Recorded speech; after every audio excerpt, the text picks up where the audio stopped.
পশ্চিম তীরের আকাশে ভেসে উঠেছে ভয়াবহ সংকেত। জেনিনে ইসরায়েলি বাহিনীর মরণ অভিযান, হাজারো মানুষ প্রাণ বাঁচাতে পালাচ্ছে। যুদ্ধবিরতির পর শান্তির যে আশা ছিল তা মুহূর্তেই ধ্বংস হয়ে গেছে। ইসরায়েলি সেনাবাহিনী এখন পশ্চিম তীরের জেনিন শহরে এক অপ্রতিরোধ্য অভিযান চালাচ্ছে, আর এই আক্রমণ শহরের প্রতিটি কোণেই আতঙ্ক ছড়িয়ে দিয়েছে। 3 দিন ধরে চলতে থাকা ভয়াবহ হামলায় মানুষজন তাদের ঘর ছেড়ে পালাচ্ছে, আর বাঁচার জন্য সঠিক পথ খুঁজে পাচ্ছে না। ড্রোনের মাধ্যমে সতর্কবার্তা, হেলিকপ্টারের গর্জন আর মাটিতে তীব্র গোলাবর্ষণ, এমন এক পরিস্থিতি তৈরি হয়েছে যা শুধু ভয়ঙ্কর নয়, জীবনের সর্বশেষ রক্ষার চেষ্টাও মনে হচ্ছে।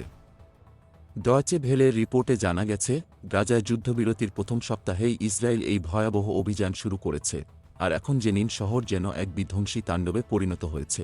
ইসরায়েলের সেনাবাহিনীর মুখপাত্র জানিয়েছেন, শরণার্থী শিবিরে ইরান সমর্থিত সশস্ত্র গোষ্ঠীকে লক্ষ্য করেই এই অভিযান চলছে। এবং এটি থামছে না, এটি আরও বিস্তৃত হতে পারে। এখন প্রশ্ন, এই অভিযান কি শেষ, নাকি পশ্চিম তীরের বাসিন্দাদের জন্য আরও ভয়াবহ বিপদ অপেক্ষা করছে? লাইক, কমেন্ট, শেয়ার ও সাবস্ক্রাইব করে পাশে থাকবেন। ধন্যবাদ।